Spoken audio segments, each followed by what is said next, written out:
Muy buenas tardes, mi nombre es Andrés Leonardo Arevalo. El día de hoy voy a explicar análisis de los estados financieros y partimos por la importancia de los estados financieros en la contabilidad. Puntualmente tenemos tres puntos. El primero es que la contabilidad es el lenguaje de los negocios. Eh, de allí la importancia de los estados financieros, puesto que eh, tenemos el hecho de que la contabilidad registra los hechos económicos pasados, resume estos hechos en los estados financieros y ofrece una base histórica que facilita la comprensión de las actividades empresariales. De esta manera no solamente analizamos lo del momento presente, sino tenemos eh, toda la trazabilidad de los movimientos anteriores o los movimientos del pasado. El segundo punto es precisamente ese, el reflejo del pasado como una guía para el futuro. Los estados financieros son un reflejo del pasado, contienen cifras que no pueden modificarse y son fundamentales para planificar el futuro financiero de las empresas. Eh, a este punto, pues efectivamente los estados financieros nos dicen cómo se ha comportado la empresa en el pasado, en el presente, cómo ha sido su comportamiento, pero adicionalmente nos permite hacer una planeación y estimaciones a futuro. El tercer punto es la base para el análisis financiero. Los estados financieros utilizan herramientas y técnicas muy específicas para interpretar la información. Eh, y esto, como mencionamos anteriormente, nos permite un componente de planificación, facilitando toma de decisiones estratégicas, haciendo estimaciones a futuro y como lo veremos más adelante, utilizar modelos previamente eh, probados por diferentes empresas para estimar ciertas condiciones de mercado. ¿Cuáles son los propósitos y aplicaciones? El primero es la evaluación de recursos. Un estado financiero nos proporciona una visión preliminar de la existencia y disponibilidad de recursos financieros. ¿Qué tipo de recursos financieros? Estamos hablando no solo del activo circulante, sino también estamos hablando de inventarios, estamos hablando del pasivo. Estos tres componentes y principalmente. En segundo punto, la proyección financiera nos da perspectivas sobre una futura situación financiera y condiciones generales de la empresa. Y el tercer punto es el desempeño diagnóstico. Es una herramienta que nos sirve para evaluar el rendimiento de la actual gestión, de la actual administración, e identificar posibles problemas, puntos de mejora que se pueden dar dentro de la organización.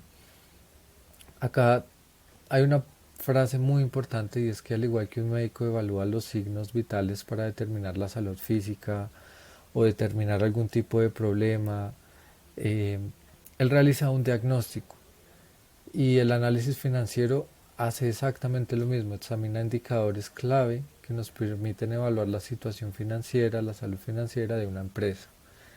¿Qué aspectos deberíamos tener en cuenta? Pues acá tenemos muchos, realmente es una gran variedad. Tenemos aspectos financieros como la solvencia, la estabilidad, el nivel de productividad de la empresa, eh, la rentabilidad, la generación de valor. ¿Y qué herramientas tenemos para eso? Entonces tenemos un análisis de porcentajes. Uno a uno lo iremos viendo, pero también tenemos análisis de razones financieras. Y como lo mencioné anteriormente, también hay modelos. Históricamente hay empresas que han hecho un gran esfuerzo en este tipo de análisis de indicadores y nos permiten y nos brindan modelos ya existentes. Eh, como en resumidas cuentas, el estado financiero lo que nos permite es obtener una idea preliminar de la existencia y disponibilidad de recursos y nos da una idea de la situación financiera futura. Bueno, iniciamos el análisis financiero por medio del primer elemento que tenemos, que es el análisis de porcentajes. Eh, es un análisis muy sencillo, realmente lo que queremos ver eh, es en este caso qué decisión tomar. Tenemos unas cifras, tenemos dos compañías. En la primera vemos que hay unas ventas por 150.000 eh, pesos, dólares, y la segunda compañía una cifra mucho menor. Sin embargo, si tuviéramos la decisión de escoger alguna de estas dos empresas, ¿cuál tomaríamos?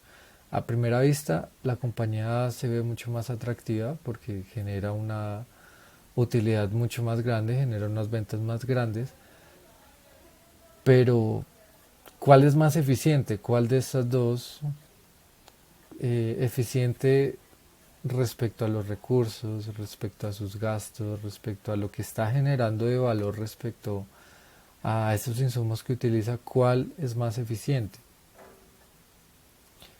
Si lo vemos en temas de porcentajes, hacemos un análisis de porcentajes, podemos ver que la compañía B está generando una utilidad neta muchísimo más grande. A pesar de que las ventas totales son menores, su utilidad respecto a sus gastos es muchísimo mayor que la compañía A, a pesar de que la compañía A vende una gran cantidad de volumen y tiene una utilidad neta en términos de dinero muchísimo más grande. Sin embargo, la compañía más eficiente en este caso es la compañía B. La empresa que genera más utilidad, como se mencionó, es la B. Gana un 33% de lo que vende ya descontados costos y gastos, mientras que la compañía A tan solo genera 18%. Entonces de allí que esto es bastante importante de analizar respecto a la utilidad. Puede que la compañía A vendiera muchísimo más que la compañía B, pero en términos de recursos la compañía B fue mucho más eficiente.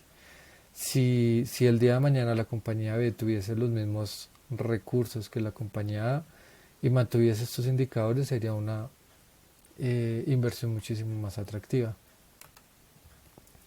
¿Qué tenemos que ver para el análisis de porcentajes? Hay dos variantes. La primera es el análisis vertical. Eh, Básicamente acá lo que tomamos es el costo o lo que queremos analizar sobre un concepto base y se multiplica por 100.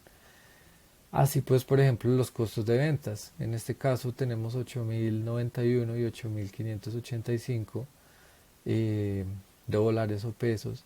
Y si lo expresamos en términos de porcentajes, vemos lo siguiente. Nos da una información agregada bastante importante y mucho más digerible o de fácil lectura en el tema de los estados financieros o estados de resultados, en este caso.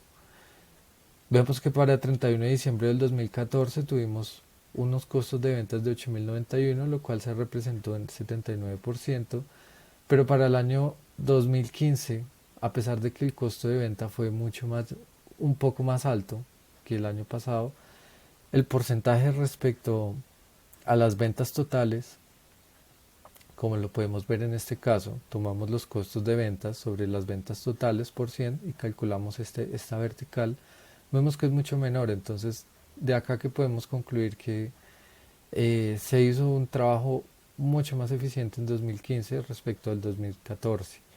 Y esto también lo vemos reflejado en la utilidad neta. Si evaluamos acá el 2014, la utilidad neta fue del 4.9% frente a un 7.2% de utilidad neta que se obtuvo en el 2015.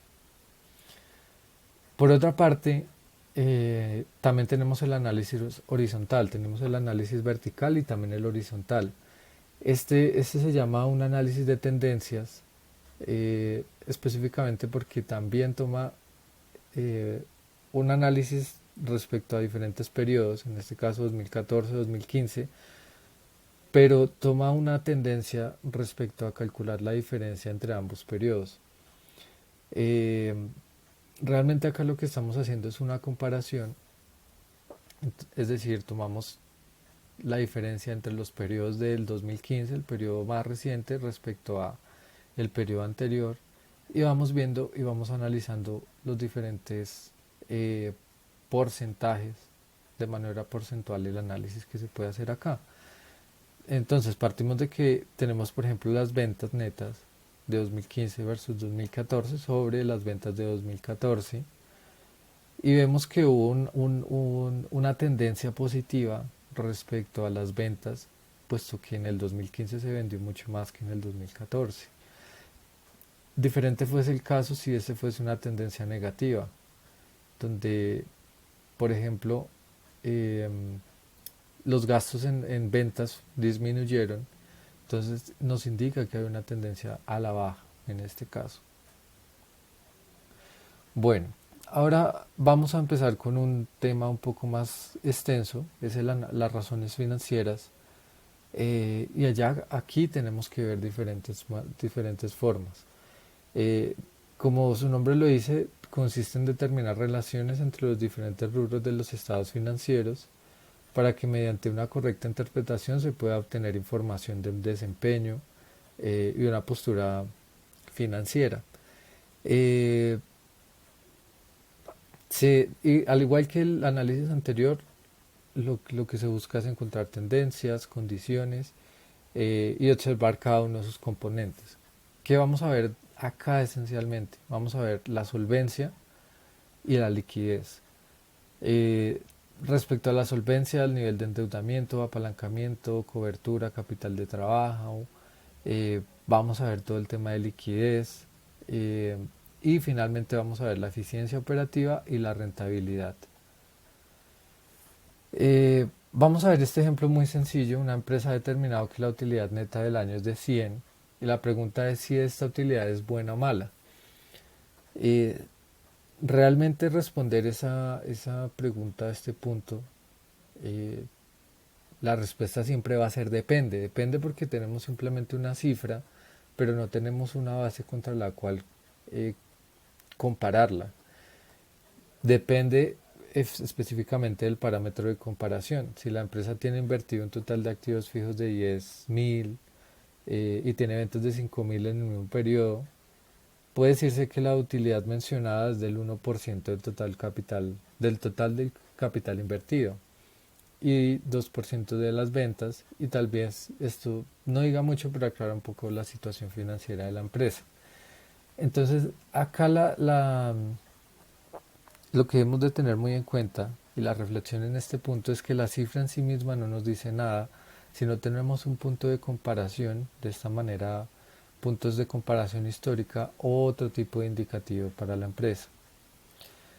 ¿Qué vamos a analizar en las razones financieras? El análisis de la liquidez, el análisis de la rotación y uso de los activos, el análisis de endeudamiento y apalancamiento, el análisis de la rentabilidad y finalmente el análisis de mercado. Muy bien. Iniciamos con el análisis de la liquidez. La finalidad de las razones de solvencia es informar acerca de la capacidad de pago en el corto plazo. Eh, ¿Contra qué variables lo vamos a comparar? Contra los activos circulantes y los pasivos de corto plazo. De esta manera podemos ver que esta empresa tiene activos y tiene pasivos y indica que el importe monetario que tiene la empresa después de liquidar todas sus deudas utilizando los activos circulantes es el siguiente. Entonces, este es el capital de trabajo neto. El activo circulante, que es 4836 menos 3327. Esto nos da el capital de trabajo neto. El capital de trabajo neto indica el importe monetario que tiene la empresa después de liquidar todas sus deudas de corto plazo utilizando sus activos circulantes. Eh, entonces, eso es básicamente lo que nos dice el capital de trabajo neto.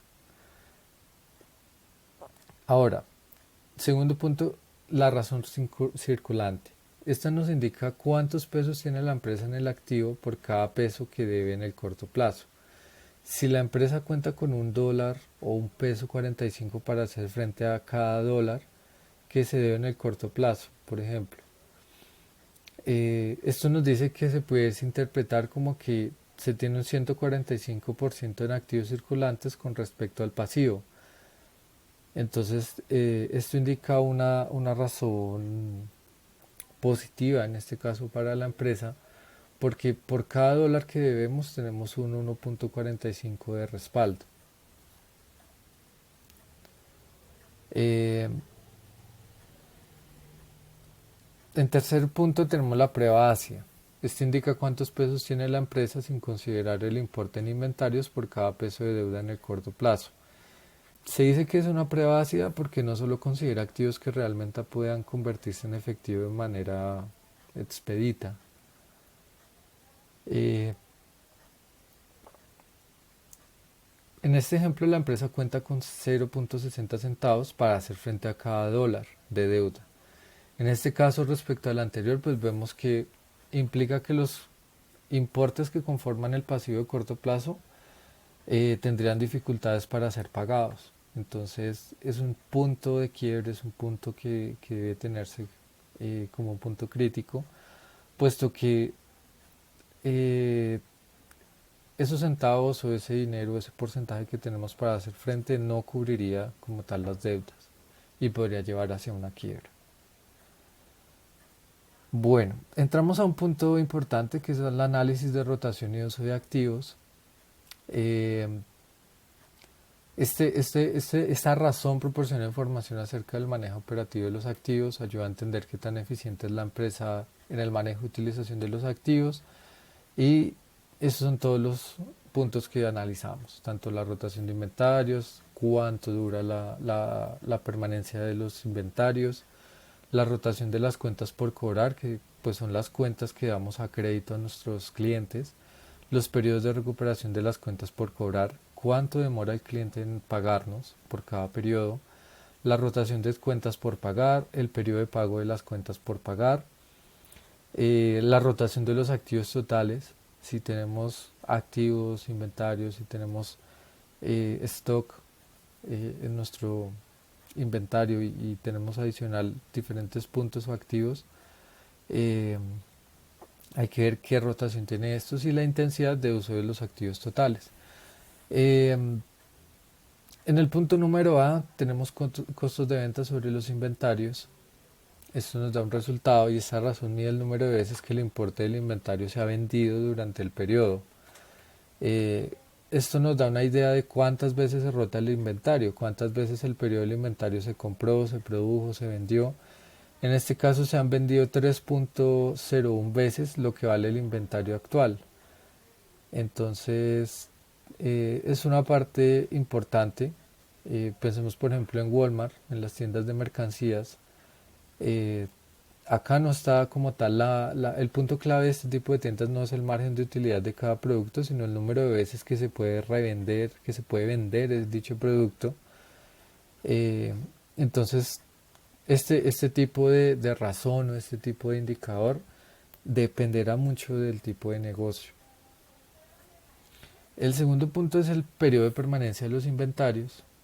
Tomamos los 365 días del año sobre la rotación del inventario, sobre el punto anterior, y este nos da un resultado. Nos dice el número de días que el inventario permanece en la empresa antes de salir a la venta, de manera que se puede interpretar como el número de días de venta que está el inventario.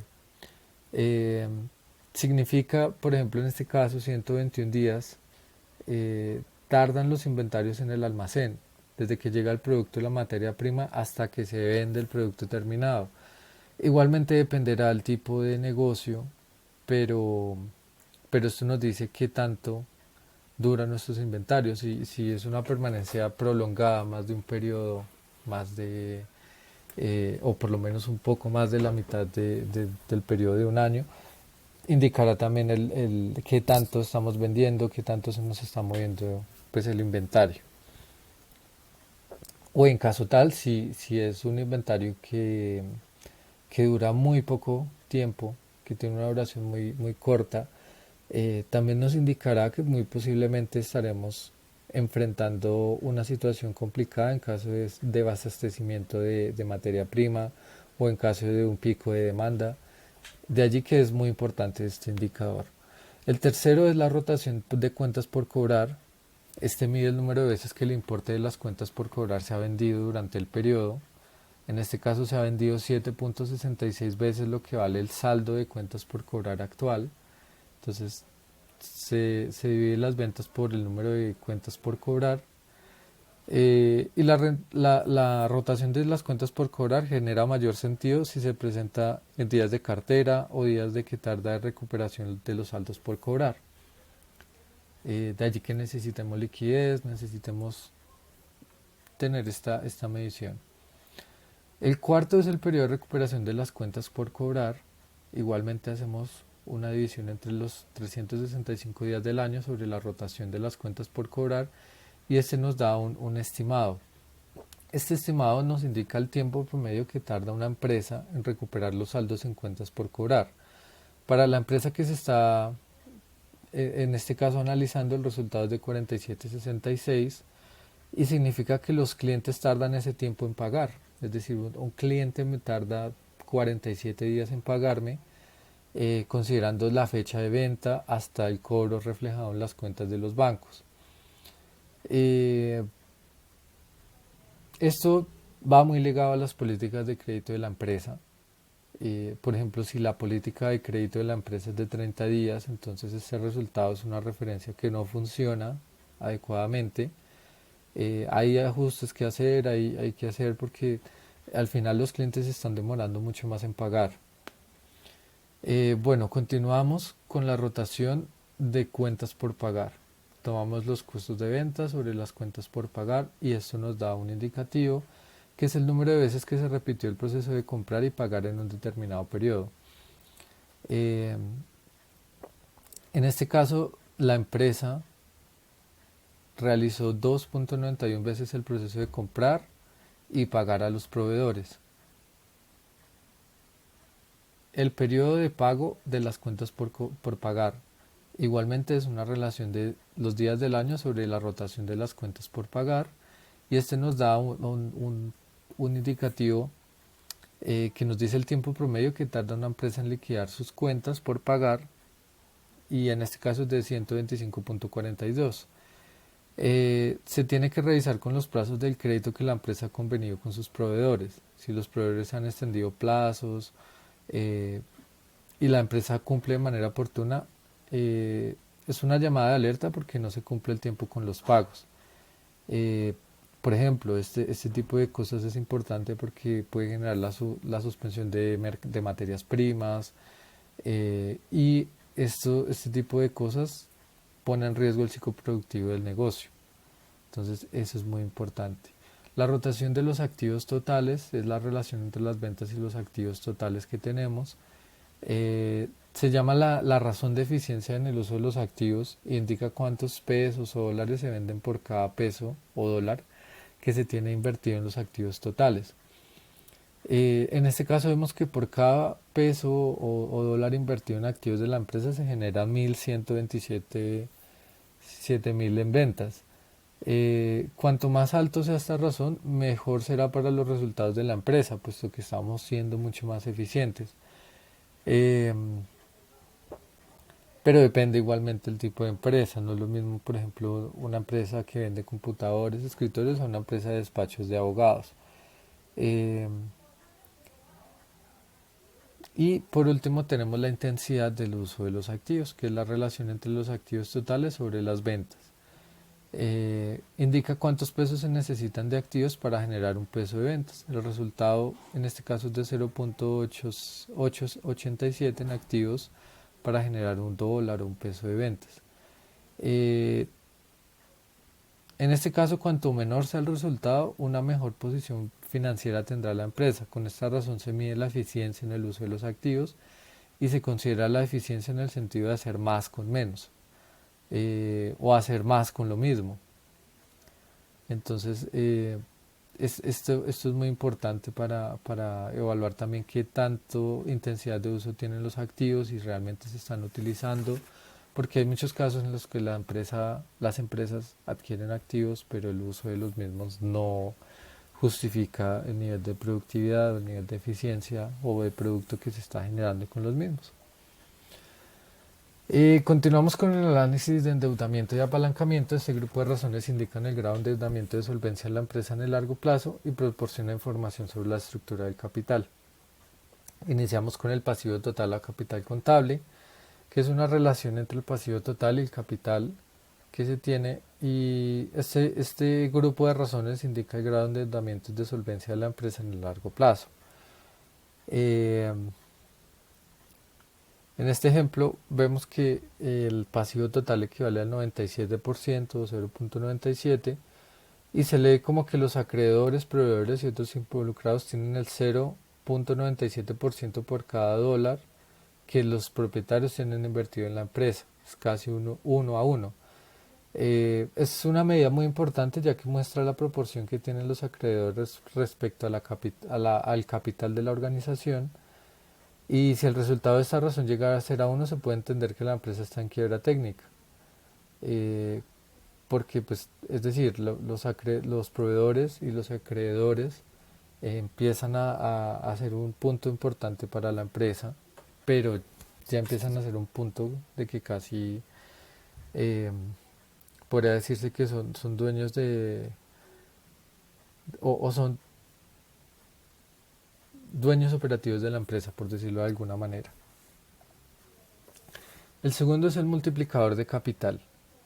Eh, Este indica la relación que existe entre el total del capital invertido y el capital contable, es decir, cuántos pesos o dólares se tienen en activos totales por cada peso invertido por los propietarios. Es una medida también de eficiencia de la compañía y del grado de apalancamiento que se tiene. En este caso, el resultado indica que por cada peso que los propietarios mantienen como capital contable, existe 1.97 pesos o dólares en el activo. ¿De quién son los otros 0.97?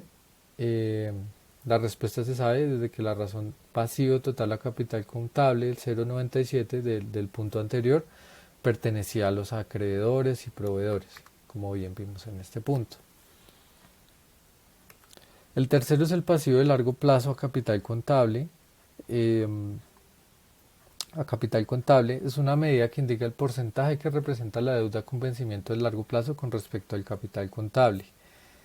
En este caso vemos que la respuesta es 30% del capital contable, eh, pero en este caso ayuda al analista financiero, a la gerencia a tomar mejores decisiones en cuanto a que nos muestra la combinación de deuda con costo y qué tanto del capital contable se está utilizando.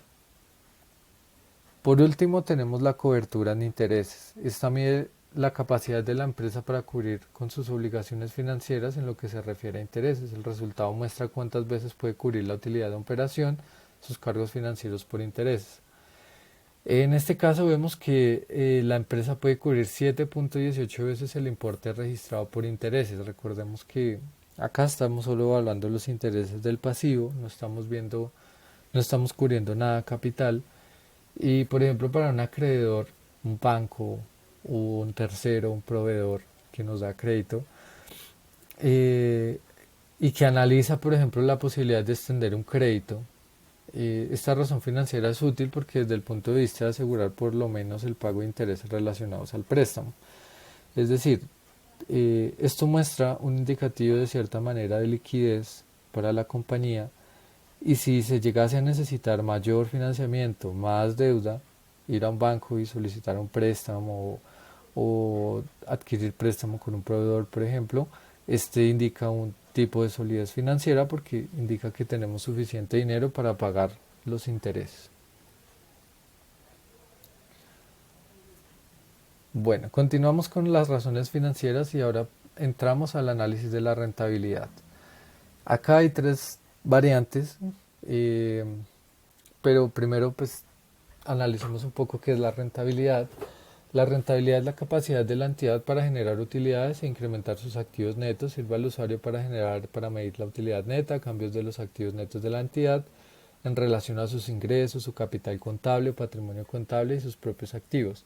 Hay tres variantes acá muy importantes. El primero es el rendimiento sobre las ventas, que es el ROS, el rendimiento sobre los activos totales, que es el ROA, y el tercero, que es el rendimiento sobre el capital contable, que es el ROE.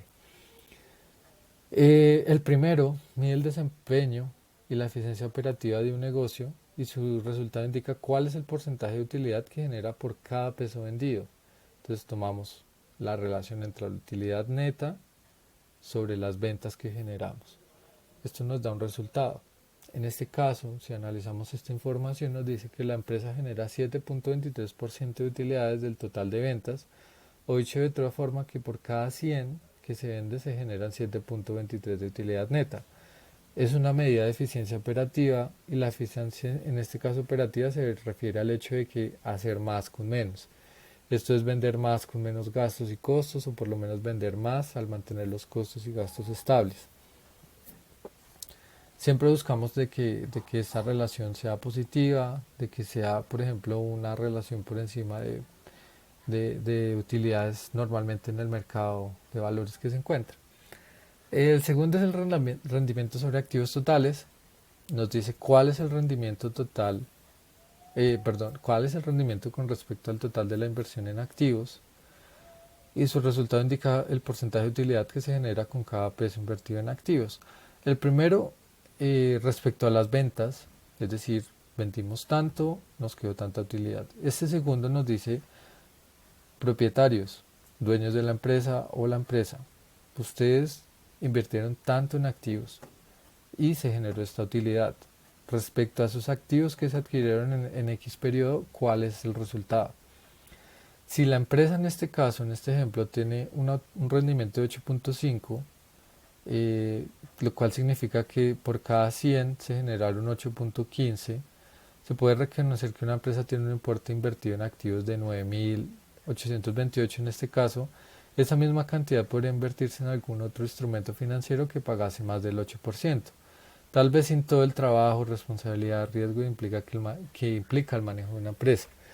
Esto es muy útil, puesto que hay inversionistas dentro del ecosistema financiero y ellos van a evaluar esta cifra. Si tienen X dinero, en este caso tengo 9.828.000 dólares o pesos, debo evaluar dónde se genera mayor rendimiento por esos activos o por ese dinero que voy a invertir.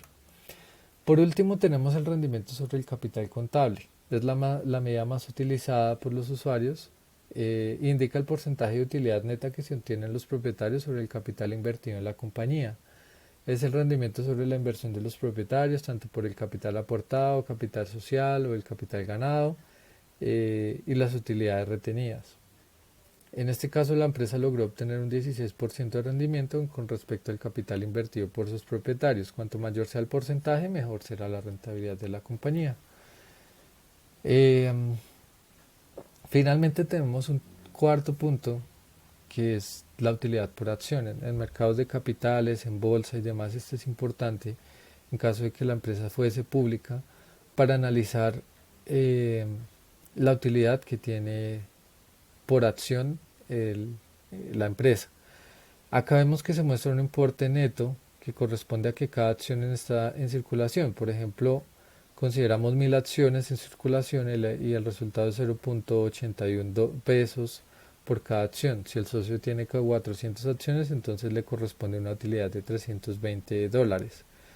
Las utilidades no siempre se reparten entre los socios, a veces se retienen como nuevo capital para la empresa, nuevo capital de inversión. Cuando los socios deciden pagar las utilidades, se dice que se decretan dividendos y entonces la cantidad de utilidad a pagar de los dividendos deja de ser parte capital de la empresa y se convierte en un pasivo que se muestra en los estados financieros como dividendos por pagar. Adicional, si se generan dividendos, dependiendo de la legislación de cada país, estos deberán ser grabados y generan ciertos costos. Esta es la razón por la que muchas veces las empresas deciden que esa utilidad neta se reinvierta para capital de trabajo, para nuevas áreas, para investigación, etcétera en la empresa. Por último, en todo nuestro análisis financiero, entramos a los modelos de razones financieras. Un modelo matemático es un tipo de modelo científico. Como lo mencionaba anteriormente, son modelos que ya existen, son modelos que algunas empresas se han tomado el trabajo de estudiar. Emplean algún tipo de fórmula matemática, algún tipo de evaluación estadística, toman variables, parámetros, entidades y relaciones entre operaciones y demás variables y estudian comportamientos de sistemas complejos ante situaciones difíciles para observar en la realidad y se combinan para ofrecer nuevos datos, información de que manera independiente no se tienen o son difíciles de observar. El primer punto es el ciclo operativo del efectivo. Como bien veíamos anteriormente, eh, los inventarios, las ventas, las compras tienen un ciclo. Empezamos con compras de proveedores, se produce la materia prima, se produce con la materia prima, se vende, está dura en inventario también un tiempo. Posterior a la venta hay un plazo que le damos a nuestros clientes también para pagar. Y eso es un ciclo que se repite y que se repite. El ciclo operativo puntualmente lo que nos dice es que es la suma entre el periodo de permanencia de los inventarios con el periodo de recuperación de las cuentas por cobrar. Eh, es decir, desde que se compra la mercancía hasta que se vende el producto terminado y hasta que se cobra al cliente final. Por otra parte, el ciclo efectivo es el ciclo operativo, pero descontando el plazo de crédito que otorgan los proveedores. Si el proveedor otorga, por ejemplo, 45 días, este es un periodo en el que la empresa no necesita el efectivo. Entonces, tomamos la suma entre la permanencia el periodo de permanencia en los inventarios con el periodo de recuperación de las cuentas por cobrar y le restamos el periodo de pago de las cuentas por pagar. En este caso, pues en el ejemplo hablábamos de 47 días. Tenemos permanencia en los inventarios. Recordemos estos datos que ya habíamos calculado, periodos de recuperación de las cuentas por cobrar y periodo de pago de las cuentas por pagar. El ciclo operativo, entonces tomamos el periodo de permanencia de los inventarios más el periodo de recuperación de las cuentas por cobrar, lo cual nos da 169 días. Es decir, que la empresa tarda 169 días desde que les compra un producto, materia prima, llega al almacén y hasta que se cobra la venta de los productos terminados. 121.38 días en convertir las compras de materia prima en productos terminados y después en venderlos. Adicional a ello, una vez hecha la venta, la empresa tarda 47 días en cobrarle a los clientes o que los clientes paguen realmente. Entonces es un ciclo que está tomando un tiempo considerable, que se debe evaluar si se quiere reducir este tiempo o si el tiempo por el contrario está bien, pero pues son las cifras indicativas que calculamos. El segundo punto es el modelo Dupont. Es un modelo que se desarrolló en la década entre 1900 y 1920 en el siglo XX y la empresa se planteó la siguiente situación. Quería incrementar la rentabilidad sobre el capital contable. Desarrolló un modelo de análisis que segmentaba las actividades que pudieran incrementarlo. Pensó en tres medidas de eficiencia que le pudiera dar seguimiento y que lograra hacer a la compañía más rentable. Con esto en mente, sus ejecutivos crearon un modelo y basaron su estrategia en el mismo. Tenemos la eficiencia operativa, la eficiencia en el uso de los activos y la eficiencia financiera. Estos tres puntos pues nos da una eficiencia total y pues finalmente consiste en medir la eficiencia de la actividad en tres grandes áreas. Estas tres áreas pues nos permite de manera integral y de manera segmentada y posteriormente de manera integral medir la eficiencia total que tiene la empresa. Si alguno de estos tres presenta una eficiencia no esperada, son puntos de mejora que nos permiten de manera segmentada mejorarlos. Como se mostró anteriormente, tenemos un rendimiento de las ventas, rendimiento de los activos totales, multiplicador de capital y rendimiento sobre el capital contable. Tomamos las raciones financieras, el rendimiento sobre las ventas, la rotación de los activos y el multiplicador de capital, y eso nos da un ROE ponderado que nos dice que también le está yendo o no le está yendo bien a la empresa. Finalmente, este es el modelo. Tenemos un retorno de capital, retorno de los activos, el apalancamiento, que tanto se rotan los activos y el retorno en las ventas. Todo el modelo basado en estos pilares y que nos permite hacer un análisis mucho más concienzudo y profundo de la empresa. Finalmente, esto es todo. Les agradezco mucho por su tiempo.